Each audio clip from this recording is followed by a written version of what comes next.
रही है।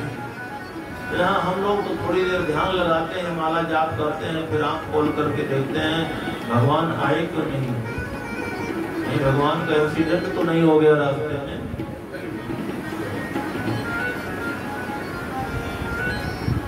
सबरी का विश्वास है, दृढ़ निश्चय है। मैं एक बात कहना चाहता हूँ कि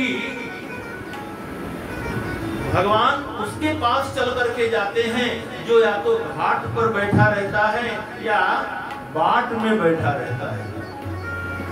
भगवान दो ही लोगों के पास चल करके जाते हैं। और बाकी हम लोग तो रोजे मंदिर दौड़ते हैं, चलो सिंदूरिया हनुमान की आरती में सम्मिलित हो जाएं, माता जी की आरती में सम्मिलित हो जाएं, राधा कृष्ण भगवान की आरती में सम्मिलित हो जाएं। हम लोग तो भगवान के यहाँ रोजे दौड़ लगाते हैं। लेकिन भगवान किसके पास जाते हैं, ये मैं इस कथा के माध्यम से कहना चाहता हूँ। भगवान दो ही लोगों के पास जाते हैं, बीच वालों के पास भगवान स्वयं चल करके नहीं आते हैं। कौन कौन? या तो आप घाट में बैठे रहें या तो बाट में बैठे रहें। अगर बीच में लटके रहेंगे तो भगवान आपके पास नहीं आएंगे। हाँ, भले आप भगवान के पास जाएं, आपको मुलाकात हो जाए, वो बात अलग है। लेकिन जो घाट और बाट से जुड़े रहते हैं भगवान उनके पास, भगवान को उनको भगवान के पास नहीं जाना पड़ता है, बल्कि एक दिन भगवान स्वयं उनके पास चल करके आते हैं। आप कहेंगे प्रमाण? हाँ, प्रमाण है ना। रामचरितमानस में गोस्वामी तुलसीदास जी महाराज को घाट पर मिले। चित्रकूट के घाट पर भय संतन की भीड़, तुलसीदास चंदन किसे तिलक देत। तुलसीदास जी महाराज को घाट पर मिले, केवट को घाट पर मिले। भगवान के पास केवट नहीं गया, बल्कि स्वयं ही भगवान केवट के पास चल कर गया। और सबरी को भी बाट में मिले, जो रही है बाट इंतजार कर रही है। और आज सुबह सुबह उठी, पत्ता खड़का, उसके अंग फड़कने लगे, बाएं अंग दाहिना बायां, आंख बाएं अंग भाग फड़कने लगे। उसने सोचा लगता है आज भगवान जरूर आएंगे। इतने में एक कौवा आया, कांव कांव करता हुआ। सबरी ने कहा, बोल बोल कागा मेरे राम कब आएंगे। बोल बोल कागा राम कब आएंगे। बोल कागा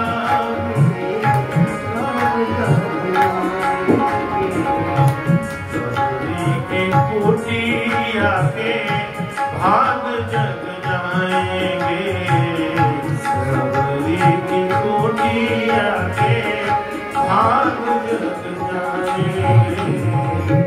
बोल बोल कागा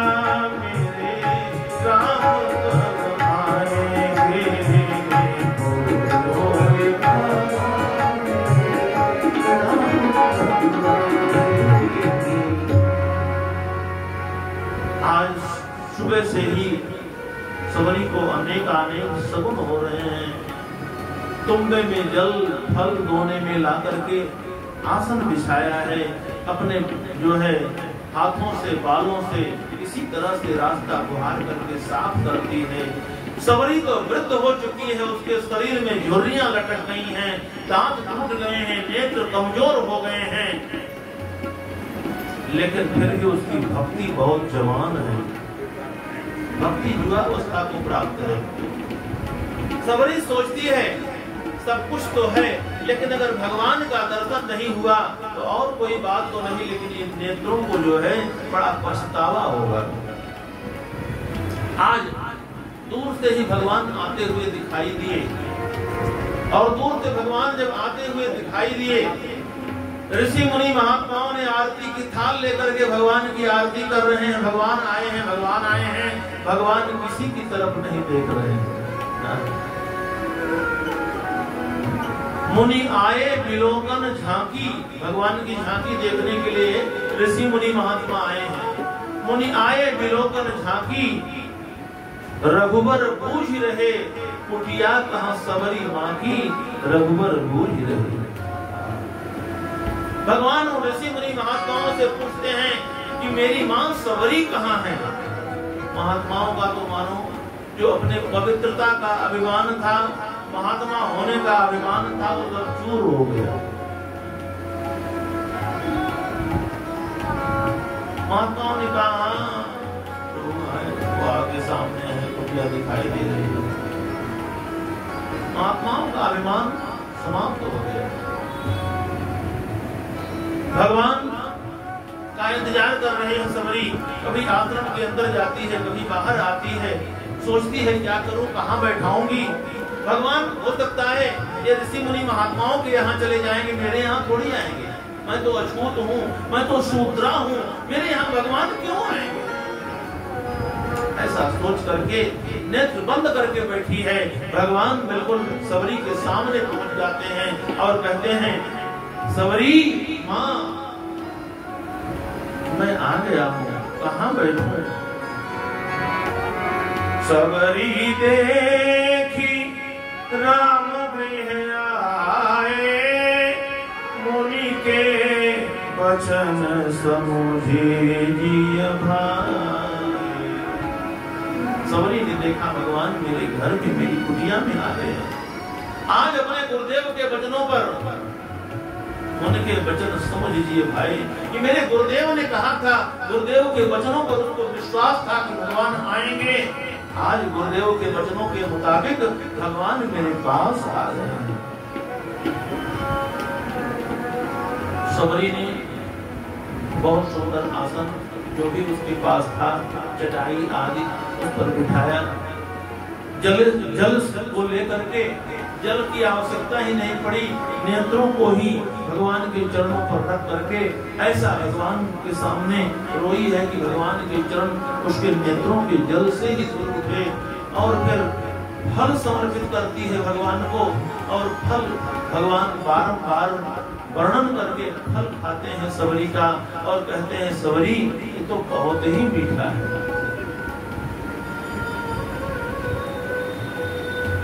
कहते हैं भगवान जब लौट करके गए तो माता अरुंधति वशिष्ठ जी की पत्नी ने अपने यहाँ निमंत्रण किया भगवान को, और पूछा लाल जी रसोई कैसी बनी।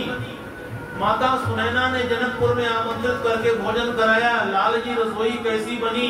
माता कौशल्या ने स्वयं अपने हाथों से भोजन बना करके पूछा लाल जी रसोई कैसी बनी। लेकिन लाल जी भगवान कहते हैं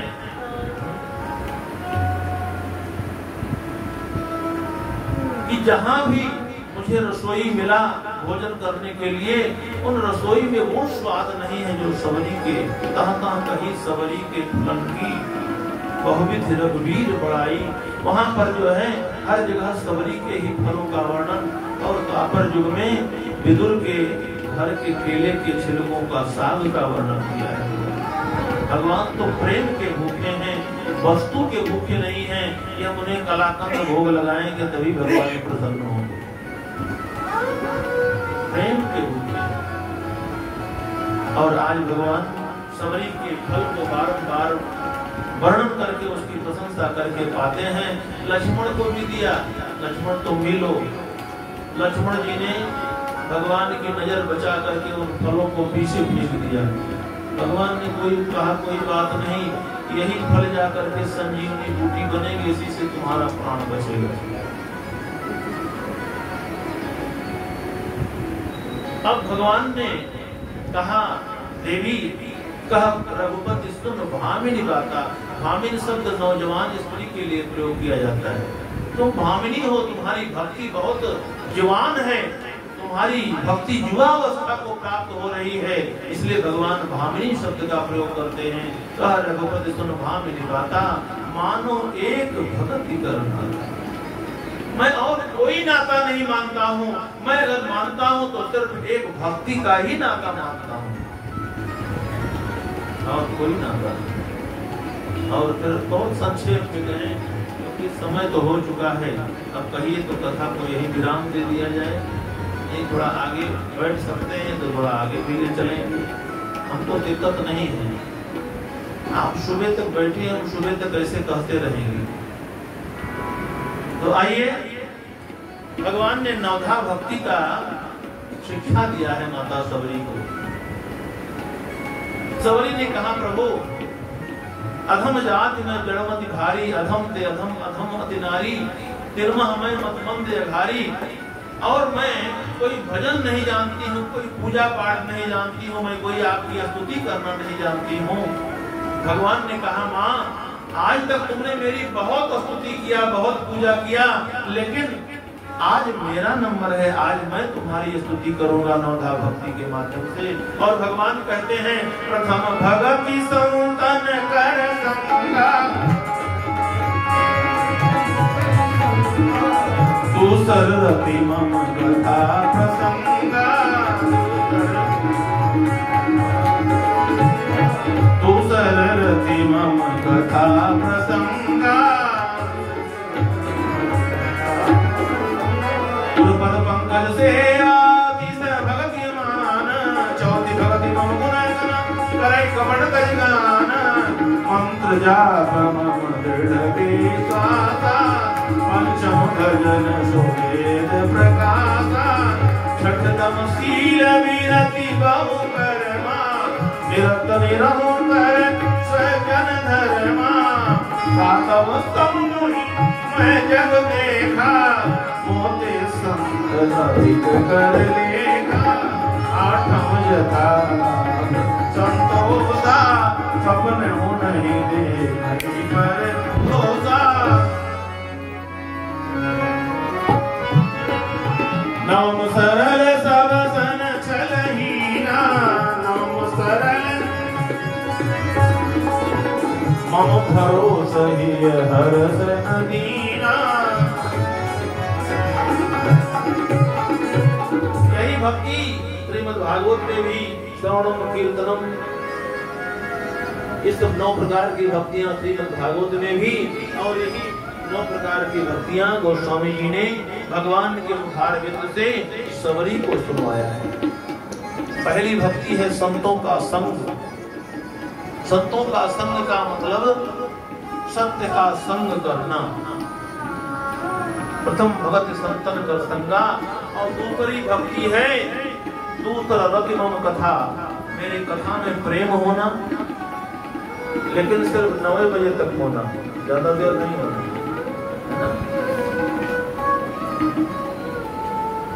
गुरुपद पंकज सेवा, गुरु के पंकज की, गुरु के चरणों की सेवा, बाबा जी की सेवा आप सब कर ही रहे हैं।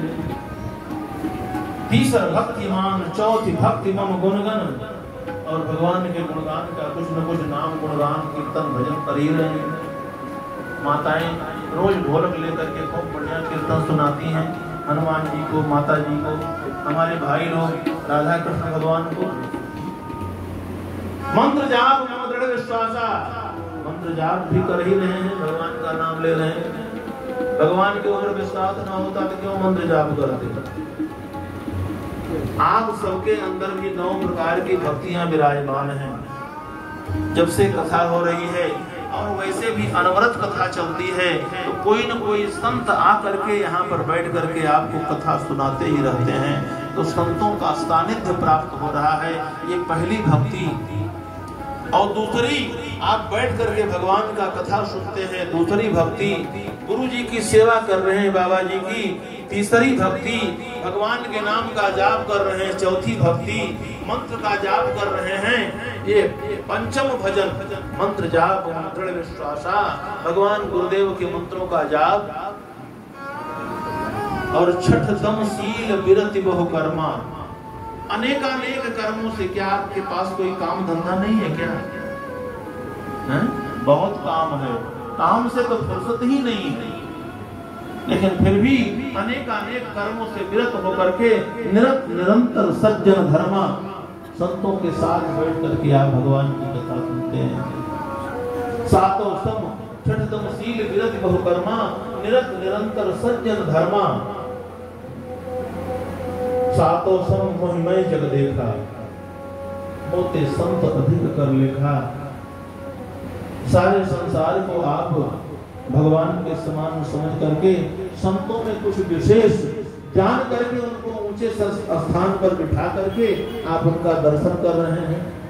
सातों महिमे ले देखा, मोते संत अधिक कर लेखा, आठों जथा लाभ संतोषा।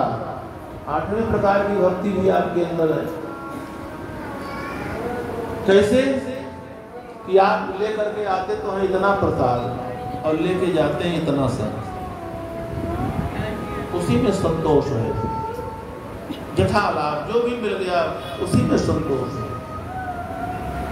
सपने होना ही देख ही परदोषा, नवम सरल सब सद छलहीना, मम भरोस। भगवान के ऊपर भरोसा रख करके आप सरलता से बैठ करके भगवान की कथा सुन रहे हैं। विश्वास न होता, भरोसा न होता तो इतनी देर तक आप क्यों बैठ करके भगवान की कथा सुनते? और नवमः एको जिनके होई, इनमें से इस प्रकार की भक्ति जिसके भी अंदर है, नारी पुरुष सचराचर कोई, सो अतिशय प्रिय भामिनी मोरे, लेकिन सकल प्रकार भगत दृढ़ तोरे। मेरे अंदर तो 9 प्रकार की भक्ति विराज है। ऐसा भगवान सबरी को उपदेश देते हैं और उपदेश के माध्यम से सारे संसार को नवधा भक्ति प्रदान करते हैं।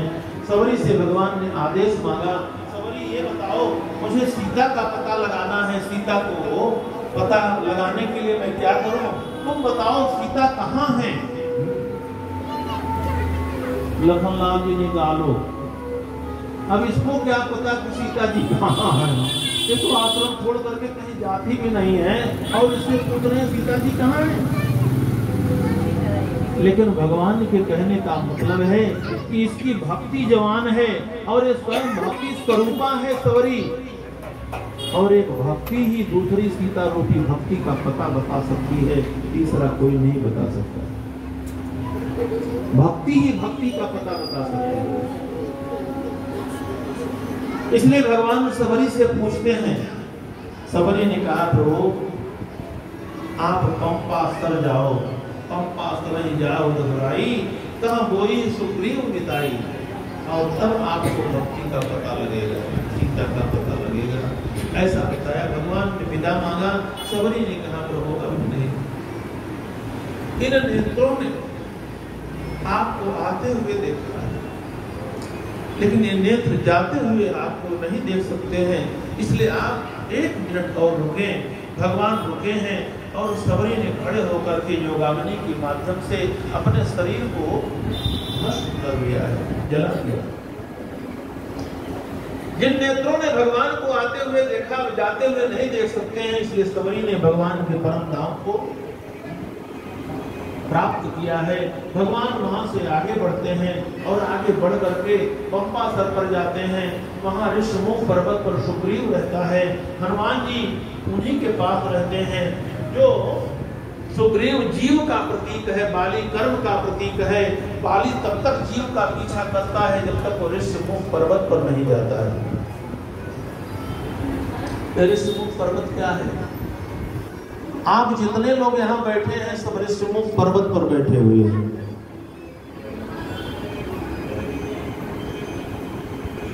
ऋषमुख पर्वत का मतलब ऋषियों का मुख, सत्संग। ऋषियों का मुख ही ऋषमुख पर्वत है। और ध्यान देना, ऋषमुख पर्वत पर कर्म रूपी बाली कभी जाता नहीं है। और आप यहाँ बैठे हैं, आपके पास इस समय कोई काम नहीं है, सिर्फ एक ही भगवान के ध्यान में आप बैठे हुए कथा सुन रहे हैं। इसलिए इस ऋषमुख पर्वत पर कर्म रूपी बाली का आगमन नहीं होता है। जब आप कथा में आते हैं तो आपका कर्म ही गेट पर खड़ा हो जाता है, और जब आप कथा सुन करके जाते हैं तो आपका कर्म आपके पीछे लग जाता है। फिर भागता रहता है जीव, कर्म उसका पीछा करता रहता है। कथा से जैसे बाहर निकलेंगे, चलो बहुत देर हो गई, 10 बज गया, आज बहुत काम है, अभी भोजन करना है, अभी भोजन बनाना है, अभी सोना है, तमाम काम आपको याद आएंगे। लेकिन कथा में जब तक बैठे रहेंगे तब तक वो बाली रूपी कर्म आपका पीछा छोड़ करके बाहर ही खड़ा रहता है।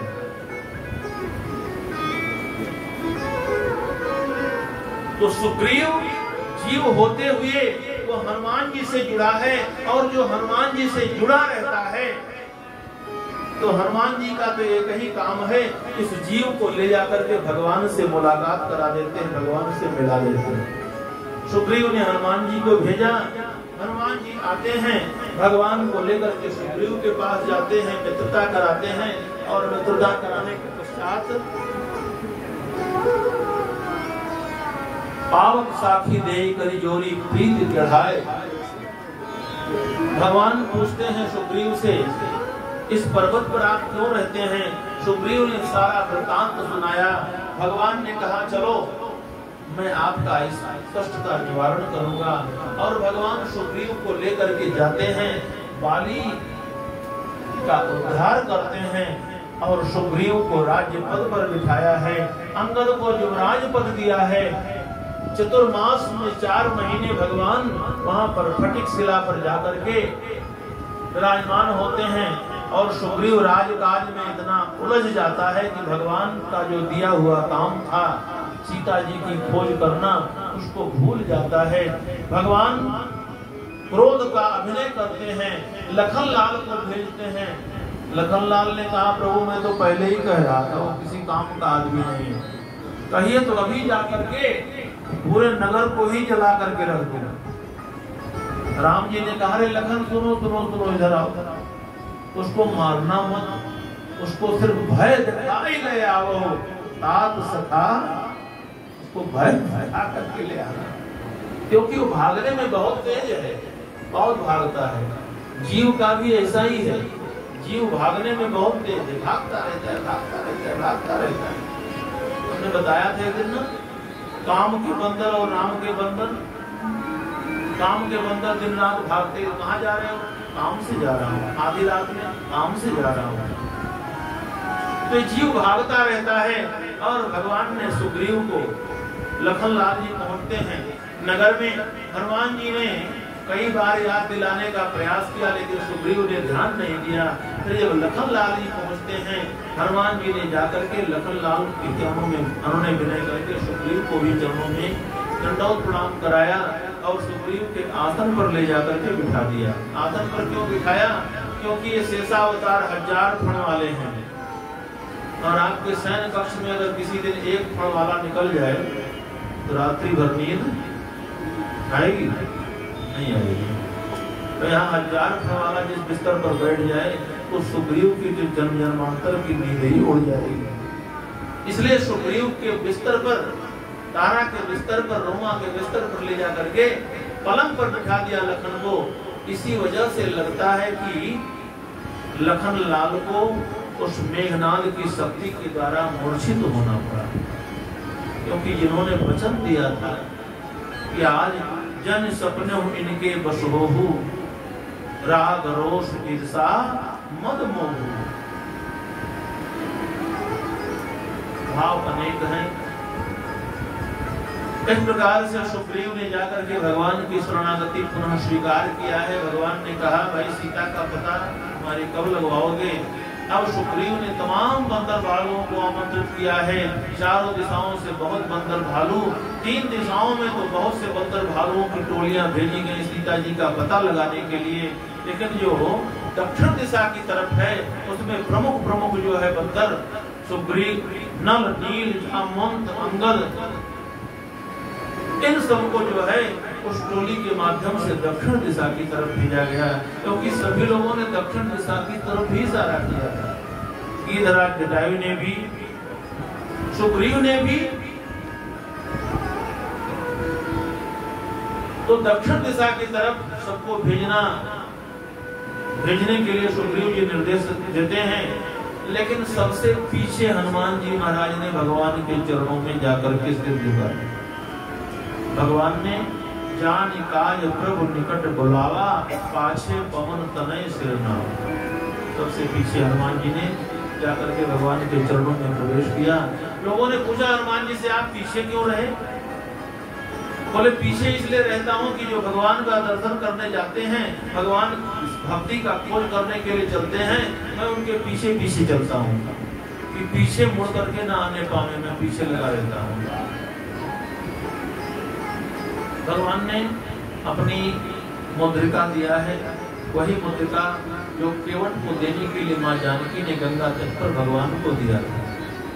और वो मुद्रिका हनुमान जी को दे करके भगवान ने कहा, हनुमान जा रहे हो, कही बल विरह वेग तुम आए हो, मेरे बल और विरह दोनों का वर्णन करना और शीघ्र वापस आ जाना।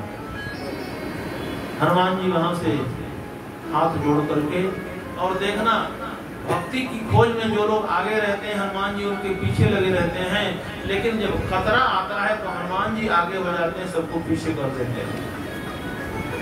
जब सभी लोग जलपान के बिना कंठ सूख गया, कहीं जल नहीं दिखाई दे रहा है, एक पर्वत पर चढ़ करके हनुमान जी ने देखा, चढ़गिर शिखर विवर एक देखा। फिर हनुमान जी उस विवर में प्रवेश करते हैं, वहां पर एक बहुत सुंदर स्त्री तपस्या में लीन है। बंदर भालुओं को देखा, कहा जाओ आप लोग जलपान करो, सुंदर फल खाओ, सुंदर जल पियो। और जब सभी लोगों ने जलपान किया, फल खाया, उसके बाद उस स्वयं प्रभा नाम की स्त्री ने कहा, आप लोग आ तो गए हैं लेकिन यहाँ से जाने का कोई रास्ता नहीं है। ये गुफा कौन सी है? संत लोग कहते हैं संसार ही एक गुफा है। ये संसार ही एक गुफा है, इसमें हम सभी लोग बैठे हुए हैं, लेकिन इस संसार सागर से पार जाने का कोई मार्ग नहीं है, रास्ता नहीं है कोई। तो रास्ता बताती है कौन? स्वयं प्रभा। क्या रास्ता है संसार सागर की गुफा से बाहर जाने का? तो भाई तपस्या करो, भगवान का ध्यान लगाओ, भगवान की सेवा करो, भगवान का नाम लो। अगर आप ध्यान लगाएंगे तो आप इस संसार सागर की गुफा से, उस स्वयं प्रभा की गुफा से आप पार हो सकते हैं, बाहर निकल सकते हैं। और यही बात स्वयं प्रभा ने बंदर भालुओं से कहा कि पैहु सीतहि जनि पछिताहु, आप लोग आंख बंद कर लीजिए, मूदहु नयन विवर तज जाहु। यहाँ से बाहर निकलने का एक ही रास्ता है, नेत्र बंद करो